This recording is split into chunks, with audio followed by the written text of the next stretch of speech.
All right, everyone. Welcome once again to the Faces of Business. I'm Damon Pistolka, your host, and with me today, I've got none other than Greg Mischio. Thanks for being here, Greg. Oh, you bet, Damon. My pleasure. It's going to be awesome, dude. I'm excited for this because I think you're really good at what you do. First of all, that's cool as hell. Thank you. And second of all, you're a Wisconsin guy, which I like, coming from the Midwest like I did. Yeah. I'm Wisconsin. Wisconsin. There you go. And if we were talking with some other people I was on the call with this morning, Packers fan, maybe. Are you a Packers fan? Yeah. Of course. So you got to be for the Pack in Wisconsin. So that's good. Good stuff. All right. So Greg, let's start by just having you tell me a little bit about your background so the people here listening. And if you're listening on LinkedIn, I forget. If you're listening here on LinkedIn, Facebook, wherever you're listening, go ahead and drop a note in where you're listening from. If you got any questions for Greg while we're going on, go ahead and do that. We're watching the comments.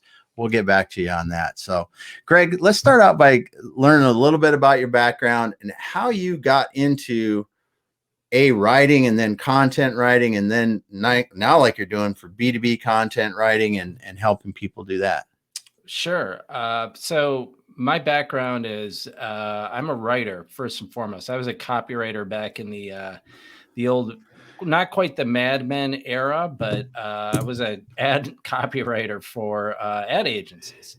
Yeah. And that's how I started out. And then, this thing called the internet came along, and businesses stopped just doing print ads in magazines and, direct mail, and started getting on the internet and realizing, hey, this is a vehicle to sell. And so then I made the transition. I realized, holy cow, this is where the copy needs to be. And suddenly it became content, went from copy to content.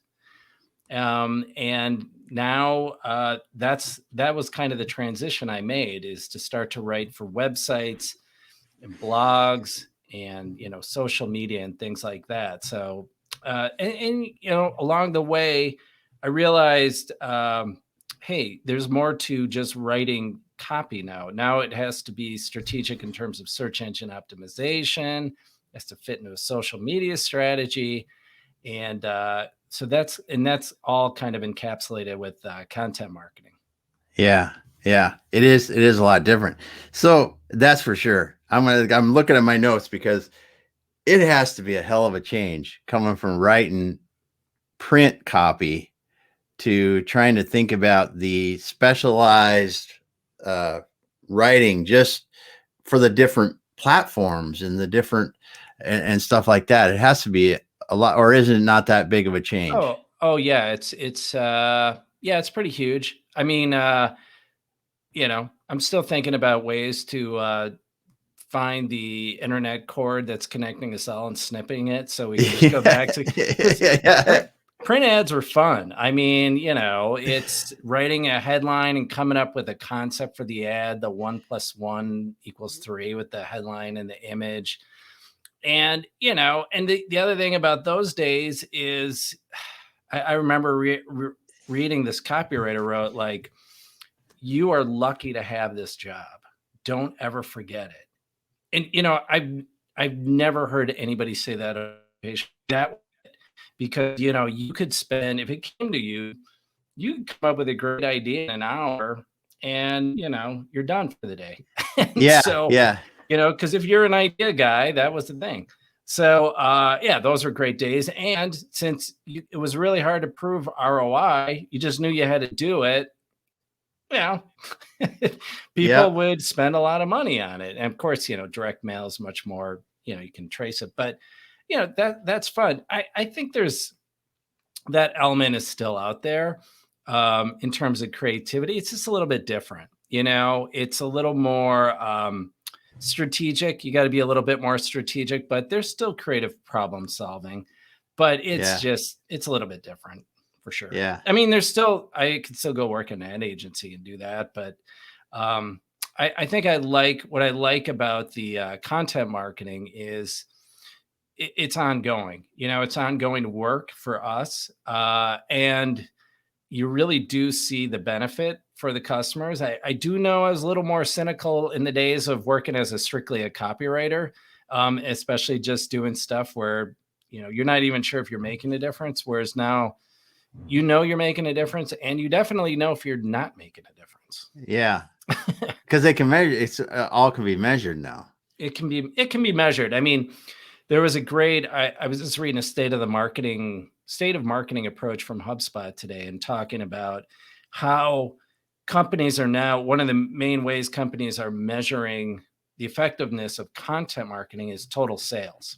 Yeah. Because you can get specific on channels, you can kind of get into the channels, but content marketing touches so many different areas. It touches your SEO, it touches your sales team, it touches your social, and it's almost kind of like I always call it like branding by 1,000 blog posts. It helps the brand overall. So there's a lot of metrics we consider, but total sales is one of them for sure. Yeah. Yeah. That's cool. Well, we've got Danny Shannon. He's weighing in here today. He's coming listening from Australia. So that's cool. All right. Yeah. Yeah. Hey, mate. Yeah. Yeah. Good stuff. It's like, what time is it there? It's late at night for him. Yeah. Oh, no. It's early morning. Sorry. They're way ahead of us. That's right. Good morning, Danny. Yeah. Yeah. It's like 7 a.m. or something like that for him. So, but anyway, yeah, it is, because I am constantly baffled about the content, and I should say baffled, but it's always intriguing to me at the level of how customized it has to be when you talk about some of the stuff that you work on, because you're helping some B2B brands sell some pretty, people would say, more complicated things, like longer sales cycles and higher value kind of things. So you got a long ways to work people from. They got, might be a long time they're considering stuff. So they're in this funnel for a long time. And how do you get them to the bottom of the funnel and actually make a purchase? You got to go through a lot of stages and a lot of touches of content for them to get there sometimes. I got to imagine anyway. Yeah, there's it's funny. There's everybody's got a different customer journey, and Rand Fishkin drew up this great thing. We like the sales funnel to kind of go like that, and he's like, the customer journey is really like, and he had this big squiggly line, Yeah. We talk about getting content, and you and I have talked about this. People only do business with you if they know you, like you, and trust you. And so we try and get content to kind of match those three stages. So, just informational content that's out there at the know you stage. So they're just starting to know you and just talk about their problems. Like you content where you've got like tools that you're helping them do their job, like a online calculator or checklist or something. And then the trust you is like the case studies and really good landing pages and things like that. So at every stage, you got to be there with some stuff to meet them. And then there's the people in terms of the long sales cycle. Like, I don't know if the sales cycle is long in terms of going down the funnel. I think they're just like, when somebody's ready to buy, they're going to go, they're in, right? Yeah. So we had a client who contacted me. He knew he needed to get into content marketing, and it was a referral, and he just parked for 9 months, and didn't matter. I'd send him emails. I'd be like, what's going on? And it didn't matter what I did. I mean, I could I think he was on our newsletter, but he just wasn't ready to go. Yeah. And then all of a sudden, boom, he's ready. Let's go. Yeah. So it's kind of like, I don't know if I had to cultivate him as much as I just had to be there and stay in front of him. And I think that's a big part of it too, is like, once you get that top of funnel content where you're on their radar and you're talking about their problem, then they're going to, if they sign up for the newsletter and they're starting to learn about you and you share more of that content where you're building up the rapport and the trust. Yeah. Then when they're ready, then it could be a quick thing. But, like I said, all over the place, right? So I've also had a client of ours who somebody was stalking him, is essentially what it is. He's like, he subscribed to their newsletter and he was stalking him. And he's just like, not stalking, but just, I'm watching you and I'm analyzing what you're saying. And I want to see if you're for real. And every month it coming back with, content and sharing and ideas and showing our expertise. And then 6 months later, he's like, okay, let's go.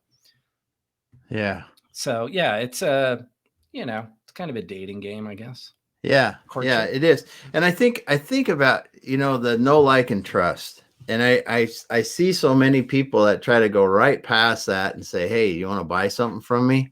And it's like, where have they been? Where have they been for the last, 5 years, 10 years, whatever it is? Because, man, I can't imagine that without working on the know, like, and trust, that you can sell much, if anything, unless it's to somebody desperate that is hoping for a miracle, which is not going to be a good sale in the first place. Yeah. I don't know. I'm trying to figure out, it's a shortcut, I guess. So It's like, and a wise man or wise woman, Simone, I think is her name, from Copy Blogger, says, don't take shortcuts. They take too long. Yeah. All the effort you put into trying to hammer on people and get that sale, I don't know. It just doesn't work. I've telemarketed, I've called people, but it seems like the best loans or the best, transactions and things that we've had have been off referrals and just getting to know people and just following that simple formula. And that seems to work. But yeah, people still do it. And I think part of it too, Damon, is if you can't prove it to them, they're not going to believe it. So, the old way is just, how many calls do I need to make to get the transaction, right? Yeah. Well, so maybe if, like, what we're really trying to do is show how much activity, for example, you need to do on LinkedIn just to make how much times do you have to comment, and then how many times do you need to make connections, and then follow this formula of just not, pushing sales, but just making contacts, building your referral network. How many times does that start to happen before your pipeline will start to improve? And I think if we start to quantify some of these things that we're saying, then it might be easier for some of these salespeople to say, yeah, okay, I get it. Yeah, it does make sense. So that's a good point, because I think most companies are not really willing to make the investment in the long-term sales game. And I think the salespeople are like, they're stuck between the rock and the hard place in some instances, obviously in many, where they're under the constraints of, I got to sell today, but I know I need to build that long-term pipeline. And I think some of that is what drives the more pushy kind of things that go out. But in the overall benefit of the company would be much, much greater long-term, I think, anyway.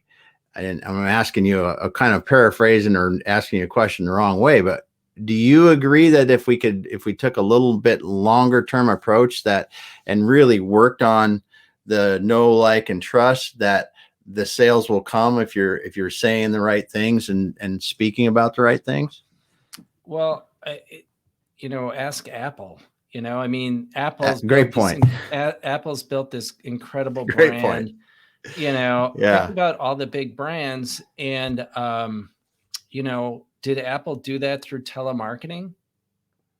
No, they did not. Now, they had incredible products, of course. You need that, but there is also the brand and just proving themselves, solving problems and things like that. well, why can't that work on a personal level as well? I mean, in terms of salespeople, like, why can't you build your personal brand?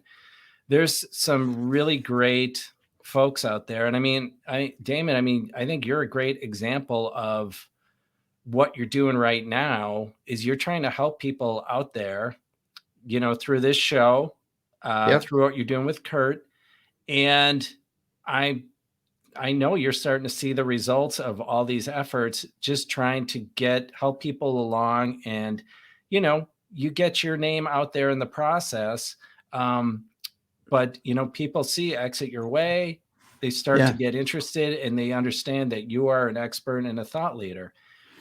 That's what it's all about. And now you're building, people know you now, and now you're starting to build trust because look, you're getting people like me in your show. This guy's got to be trustworthy. I'm telling you. I'm flabbergasted every day. I mean, but it's true. It's like, and I'm sure things are going a lot better since you started doing that than maybe in the past, and you're probably having more fun doing it too. Well, and that's the one thing. I mean, I enjoy what we do, but I do have to say you're right. But it's not an easy process. I mean, you the thing is you'll spend on if you want to try it. And I tell people this all the time. You might spend a year. It may be a year. It may be 2 years. But once the ball starts rolling, it really starts to roll. And once you've put that effort in, it starts to pay it back. And you said something there that I think that if there are salespeople now listening, they should think about this, building their personal brand. Because I never thought you said that, building your personal brand. I always think about the company, but people, if I'm a good salesperson and I take the time, no matter what I'm selling, to build a good personal brand, I can be a good salesperson day one. If I'm doing a really good job of that, moving industry or geographically, industry, whatever, as long as I'm doing a good enough job of building that personal brand. Exactly. And, how do you do that? How do you build that personal brand? Well, I think there's 2 ways to do it. The first is be selfless, right? So help other people out. Yeah. Be the go-giver. Yeah. So always pay it forward like you're doing right here. Because now if anybody is talking about selling their business or needs consulting, Damon's my guy. Okay. So, that's part of it. Is The Go-Giver is a great book and a great example of that, of how a salesperson is just, it's this story about how a salesperson is just hammering and calling people. He can't get any deals, meets this mentor who says, no, you just got to help people out. And so he starts to help people out, and in return, the universe repays him, and it's not quite that new age, but it's very, it's very similar. Well, yeah. I can remember listening to Zig Ziglar with my grandfather driving in the car, because my grandfather was crazy about Zig Ziglar, and Zig Ziglar would always say, if you help enough people, you can have everything you want. And hell, he was saying the right stuff back then. And, so you're right. It is a part of doing that. And I think you hit it when you said, you got to build a personal brand, and being that go-giver, no matter what you're doing for whoever you're doing it for, is going to carry forward and help you throughout your career. That's one part of it. And then the other part is, you have to give. Not the way to other way to help is to give of your expertise. So you need, and that's what we try and do with the content, is share what you know. Like, we're putting out a big post tomorrow about or on Monday, we're going to release it on a strategy for building your LinkedIn company page. And, it took a lot of work to put it together. We've got a lot of experts involved. Ira Bowman is quoted in it, Ira, of course. And, we worked really hard on it, and we're giving it away. It's like, hey, listen, you share your expertise like that. It's just like doing somebody a favor And so that, I guess that'd be the two things: is share your expertise and help people out. Yeah.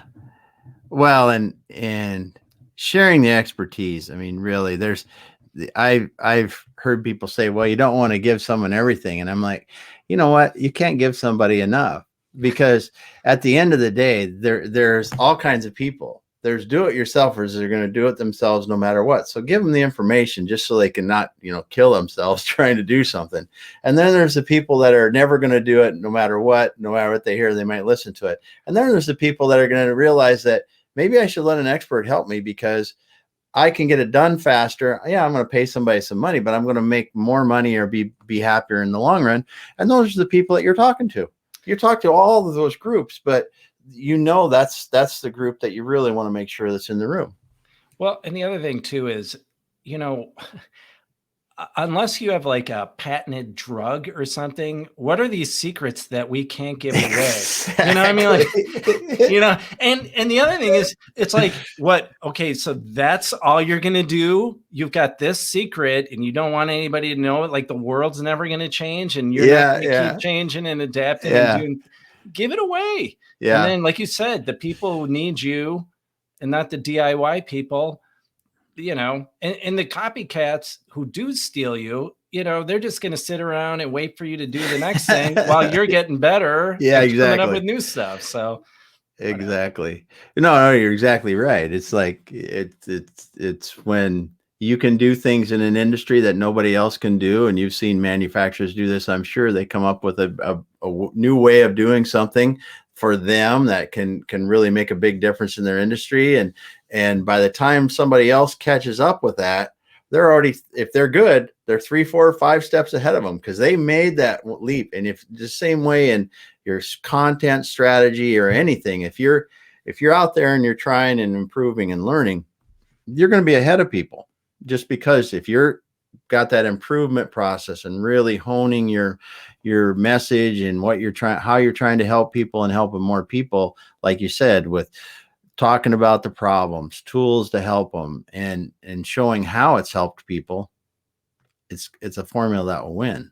Well, and the other thing too is when you really explain what you do and the magic you make and show them how hard it is or just how much expertise it requires on their part, that's when people like get, halfway through the article, they're going to be like, why don't you do it?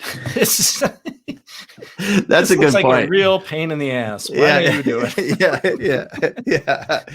It's like building furniture. Nope, don't need to do that. Right. Let's go down to the store and get that. Yeah, you lost me at you got to buy tools, and then I'm like, no, that's on you. That's that going. Oh, well, this is good. So when you're trying to work with B2B companies, mm-hmm. do you run into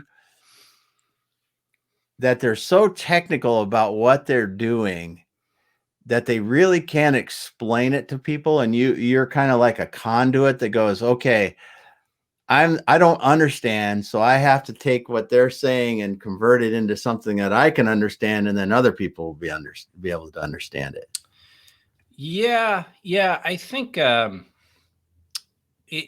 really depends. Like, if you get into some of the really technical writing,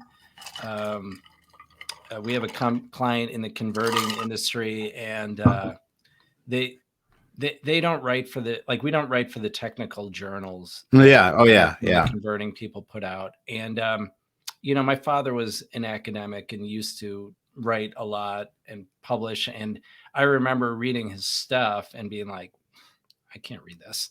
This is horrible. Who wants to read this? But I think the role that the content marketing agency plays in it is more of a storyteller and being able to package it correctly and in an appealing way. So it's interesting. It's like people like to talk about themselves and companies like to talk about their products. We were just working on it was a sales letter that this CEO had written, and it was fishing for a big account. And he had a long letter talking about everything they did that wasn't good. And to his credit, he gave it to us and he's like, help me out with this. And first we rewrote it, just the whole thing, same length, and just, cleaned it up. And he's like, no, that's still not it. So then I was like, okay, this is how I really want to write it. I took out everything where he talked about himself, and I just included anything that was complimentary to the client. And then the only example I gave an example of how the product could actually help the client, and that was it. And it went from 300 words down to 100. And he looked at it, he's like, that's it, perfect. Yeah. And so it's like kind of that self-awareness where, credit to him, where he's like,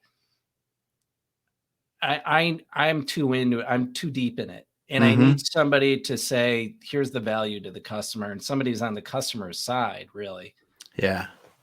Yeah. So you're kind of that's a good way of saying it, is you're kind of looking at it more from a customer's perspective and helping them convert it into something that makes sense. Yeah. It's kind of like the realtor who's like, they represent, what is it? They represent the buyer.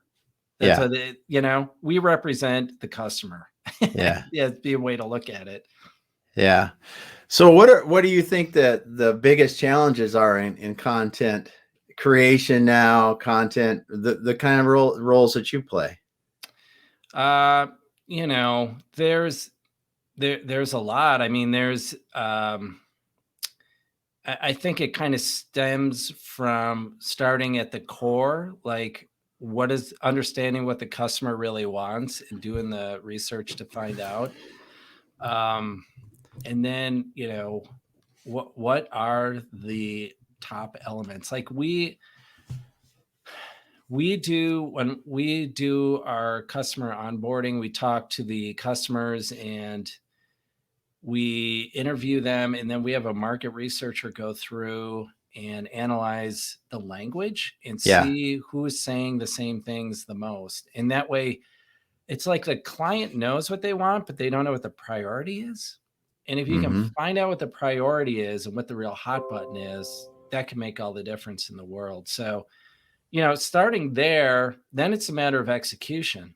Then it's a matter of actually generating the content and then making it appropriate for whatever venue. We do a lot of written content.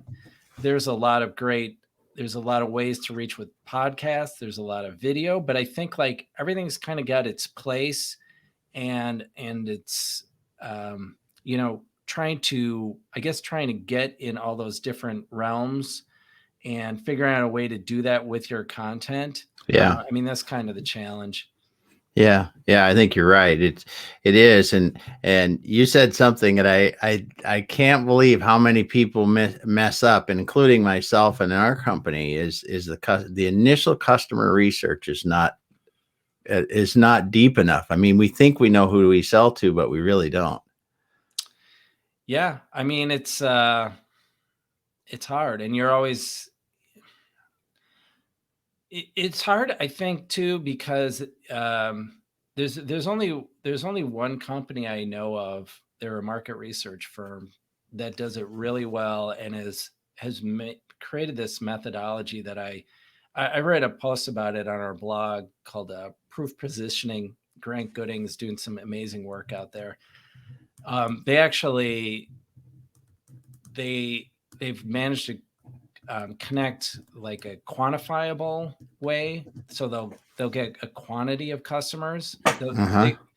They get the salespeople to tell you what people talk about when they buy, and then they go to the customer and they'll get a quantity, so they have some statistical validity to it. Yeah. And make it get the statistical confidence, whatever the term is, and I'm not a great market researcher. Yeah. But once they get the number, then they have a software where they'll see how quickly people respond to the attribute. So if it's low cost and you say, yeah, so it's kind of like, and you respond right away, they say, oh, that's an emotional emotional response. It's emotional data is what they call. And I think that's, if you can find the emotional connection that your customers want, Allison DeFord talks about that a lot. Yeah. And if you can write about that and tap into that emotion,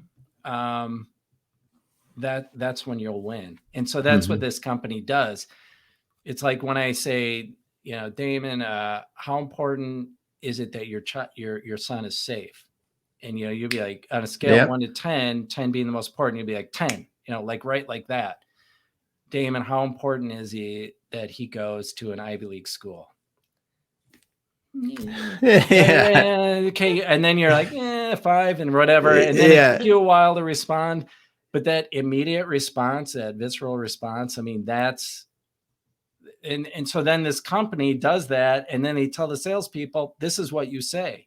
Yeah. And this is how you sell. So I'm fascinated by that. We're trying to integrate that for our clients who might not be able to hire proof positioning, and do it in a way, and then use, like we talk about creating this digital twin of understanding what the salespeople want to say.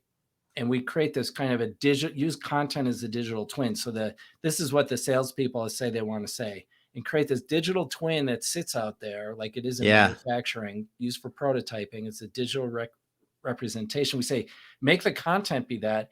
And then you can see, you understand what the customer is reacting to, and you can test it through advertising, and you can test it through the one-on-one interviews. And then it should work the same way it does in manufacturing. You should be able to see from that messaging what's working and what's not. And then it flows back to the salesperson and say, look, you know what? Yeah, I know you've been trying this, and this is what you say works. This is what they actually care about. So try changing up your pitch. Yeah. Yeah, that digital twin concept that you guys use is really interesting, because you literally can, by talking about the hot buttons, the problems, the different things that are important to your customers, you can really help draw people into the sales process. And like you said, it proves to the salespeople then too what they should be discussing. Yeah, we came up with it, as you know, just because 70% of the prospecting is done online, away from the salesperson. So the initial thing was create a digital twin of your salesperson. So when people search, there's your content to represent them. And then, the more we learned about digital twin, the more we're like, let's make it true to what a digital twin is and inform the salesperson back. So, we're working and always building on it, but that concept really seems like it's got a lot of legs and can be built on more and more. Well, I agree 100%, because listen, the buyers are going farther and farther away from wanting to meet with somebody to figure out who they should go with on a sale, especially a B2B sale. Even if it could be a big B2B sale, because if you're a contract manufacturer and I'm at a company that's looking to buy all my metalwork, from stamped metalwork from this company, that could be $5 million deal, easy. It could be $30 million deal. Who knows? But they're millions of dollars. It's not talking $100,000. And those people, the same as someone that's going to buy something off of Amazon, go online and look for that, try to find those things. And that's only happening more as we live. People my age that didn't live with Google their whole life drop out of the workforce, right? And everybody that's been used to Google, you're used to searching and finding what you want and getting down that road a lot farther, as you said, 70% down that road before you're really ready to talk to somebody. And at that point, you're going to talk to the people that have done the best job of laying out why they can solve the specific problem they have. So you have to know them well enough to identify that problem, and then help them see why you're the best fit for solving that problem. Oh yeah. And I mean, like, if they get to your website and you're not talking about their pain point, I mean, how many times do we look at a website and we're just like, that your website can kill the deal right there. Yeah. Yeah. I mean, just the value prop that's right there, that's staring people in the face. Mm-hmm. I mean, the value prop they're really hard to write. Oh, I was yeah. whenever we get we just get a new writer in, and was working with her about the value prop, and it's like, you want to get as concise as possible and understand what that emotional thing is, and it's totally all about the customer, and it's just so many people just don't understand. Company Yeah. wise, they think they're just there to talk about themselves. I've read this book. I've read this book because I think the Donald Miller story brand, I think it's good because it gives a goofball like me at least something to work for. And getting something that a third grader can understand in 5 seconds. That's what I remember out of it. And man, distilling everything down that that you want to say, which is total BS, because what you want to say is not what the customer wants to hear. And then figuring it and get it down into that concise and that quick to be able to say, how are you going to make my life better? And how is it, how am I going to be after this is done? And I forget all it says, but then what are my next steps to do business with you in 5 seconds? And it's like, you go, wow, that's tough. Yeah. I can't even, accurately describe the concept of what you're trying to do there, let alone, do it for a business. And I can't tell you how many times I've looked at our sites, client sites, everybody else's, and just trying to help with that. It's difficult. I think that, like you said, the job you've got for doing that is tremendously challenging. I think it is, but I think your customers make it easier for you. So if you can figure out what your customers want, then it's not a guessing game. Then it's just, getting some good writers in there to really hone in on the message. Yeah.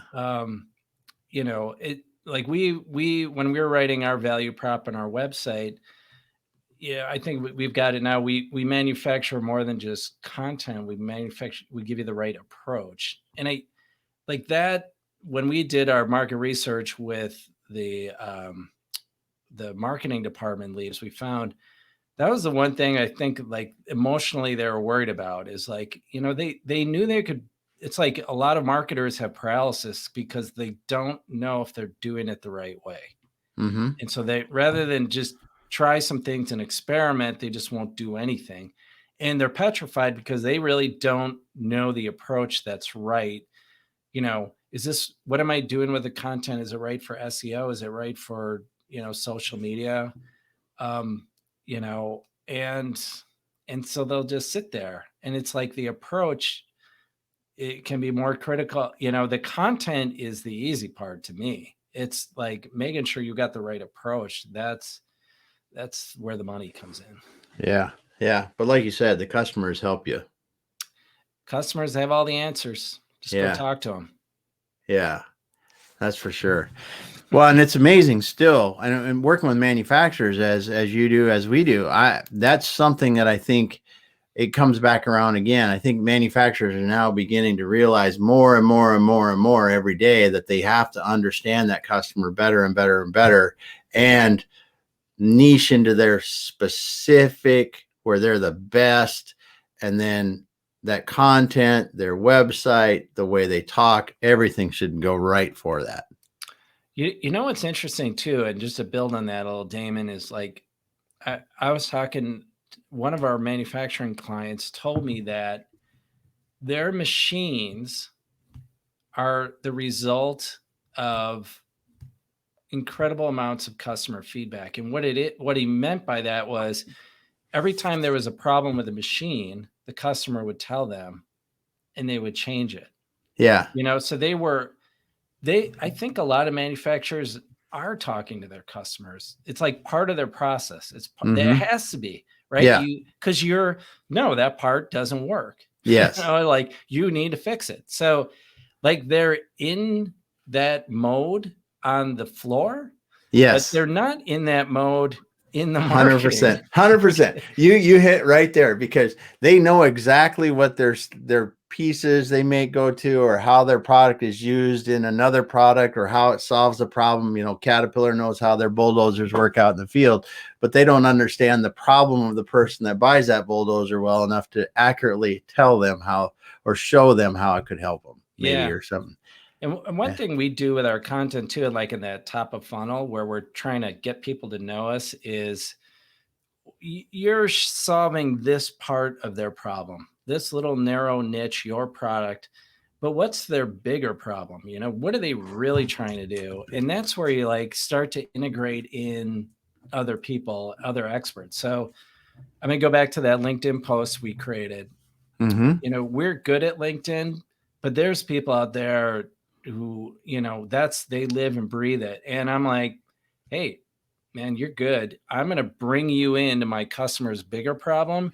And together, I'm going to give this to my customers and say, look who else I'm bringing in, these experts to collaborate with me on this content to help you solve your problem. Yeah. And here, you know, and I think that's what we really try and do, is collaborate on the top of funnel, bring in everybody you can. Yeah. Because, you know, whether you're suppliers, your partners, and champion them. And I mean, Yeah. you know, they'll help you. Then they'll put the word out on LinkedIn. They'll share your message and your content because they're featured in it. Yeah. And your customers will love it, and you'll cast a wider net. Yeah. Well, and you that's awesome how you're doing that, because really what you're doing is you're solving the customer's problem. It doesn't matter what, you know, it's around what you do, but it's ancillary to what you do, but it's still a problem that they need to solve. So you're getting them the help they really need. And that's the thing that I think is like you said, it's complementary to your business. Maybe not today, but that builds over time and builds that know, like, and trust and goodwill that you're trying to build as being a valuable part, or a valuable part of the solution process, maybe, or I might not be using the right words, but it's something like that. And that goes back again to being that go-giver and really helping people out with their problems and with your expertise. Well, and you've been in the M&A business, right? So what's a great M&A? It's win-win, right? Yeah. A win-win is the best M&A.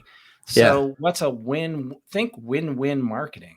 Yeah. It's win is not just you selling. The win is also, you know, like working with these collaborators, getting their message out. It's a win-win for both of you.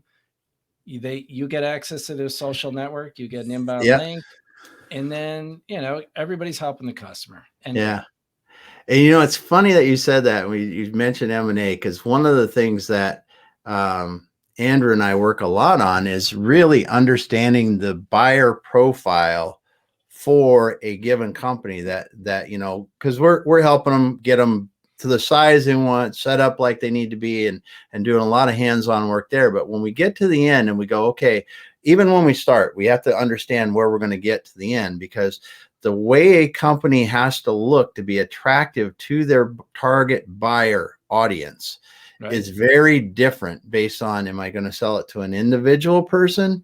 Am I going to sell it that's got enough money to do that kind of thing? Am I going to sell it to this kind of investment group? Am I going to sell it to a strategic buyer? You really need to understand, because the management team needs to look different. The sales and marketing plans need to look different. And a lot of other stuff has to change in those companies just to be attractive to their target market. So we start that years ahead of time as you're making changes in a business, to make sure that if I'm going to sell this as a platform company for a private equity group, right? If it's big enough, you can do that. Well, that company has to have a CEO and a management team, and you probably want a board of directors set up so they can plan and execute a 5-year growth strategy and without anybody's outside help, right? The owners can sit back on the board and watch that happen. They have to be like that, because that's what the private equity group wants. Now, they'll buy them that aren't quite that good, but if they're that good, they'll pay more money for them. And that's what we really enjoy doing, because we're using that customer not the customer profile, but we go out and talk to the customers. Even we'll get their feedback. We'll say, hey, what do you think of this company? If it was this big, how would you want it to look? And then, because they're always looking for deals, right? So we use that customer feedback and we go back and then we start to build like that. And then we go back out to them when it's ready. Oh, yeah, It's not, I mean, but you're using, as you said that, I just kind of went through it because it is a win-win, right? Because the owner gets a lots more money, just lots more money when they do it. But the buyer gets a company that's set up like they want and it's ready to go on to help them be successful as well. And it is a win-win. Yeah, I think it's so valuable for a business owner to talk to somebody like you. I have a business coach who's been through some transactions like that. And it's amazing to me how he thinks like you do, like your mindset, like, okay, what does your company need to look like to be attractive to a buyer? And it's not like you might not necessarily have to go and have a huge $100 million business or whatever to get bought. You might need an incredible idea that you can sell to them and say, this is what this is. Here's the validated model. And what would it look like if we brought more resources to it? Yeah. So yeah. I think what you're saying is so valuable. Totally valuable for a business owner. I'll tell you that. It kind of clicked with me when you're saying that about just listening to the customer, and you mentioned M&A a little bit, because it is fun. And it is, like you said, when you're generating content, when you really get that content, you really understand that customer and you write that content that you can tell it resonates with them. That's when you know you've got the right recipe, or you found what you need the message you want to give. Yep. Yep. Yeah. Absolutely. Well, Greg, it's been awesome talking to you, man. So tell me this, how do people get a hold of you if they want to talk to you about B2B content? LinkedIn. I'm on LinkedIn. I don't know if is there a link or something that you put together? Okay. We'll drop it in there. All right. Yeah. We'll drop it in there. It'll be in the comments on here. You're going to be featured on our blog post page when it comes up. You'll be featured in the podcast, links back to LinkedIn, all that good stuff. So we'll have that there. So get a hold of Greg Mischio on LinkedIn, and Windbound is our company. So you can go to the Windbound, WIN, like win, victory, bound, BOUND. I screwed up when we named the company. It did not. Did you ever hear the radio test if you're going to name a company? No. Come up with a name that if you heard it on the radio, you'd know what it is. So like you could say it and spell it. Because every time I'm like, my company's name is Windbound, and everybody's like, Windbound, WIND, and I'm like, I never thought that. Yeah, right. So anyway, Windbound. Windbound. All right. Well, that's great. So it's windbound.com. Greg Mischio, thanks so much for being here, man. I enjoy it. I love your content. The stuff that you do. You are so talented in the way you. I mean, just the stuff you do is cool, man. Oh, thank you. And I really enjoy it. So, thanks so much for being here. Everybody listen on LinkedIn. Thank you for joining us once again. We will be back here again next week with some more great guests. And I always space this out. How can I do this every single time that I space out who's coming next week? I know I've got Chuck Coxhead on Friday, and I think Chuck. Yeah. He's got an interesting story, because it's kind of like Kurt Anderson with the whole configurator and shaking up a company to take over e-commerce. It's going to be cool as heck. I just one last comment. Have you ever seen anybody like drink a straw and look cool? You can't do it. You don't. No. It doesn't happen. It doesn't happen to me either. I get to be a badass. Yeah. I gave it up like ever ago. Like never. No straws. Yeah. No. But anyway, no. I mean, me and a badass. I gave that up way too long ago. Yeah, that was a distant memory of a childhood dream, maybe. Well, anyway, thanks everyone for joining us on the Faces of Business. Greg Mischio, thanks for being here. WIN, bound.com. If you want to talk to Greg, hit him on LinkedIn, and we will be back again next Tuesday at 3 p.m. Have a great day, everyone.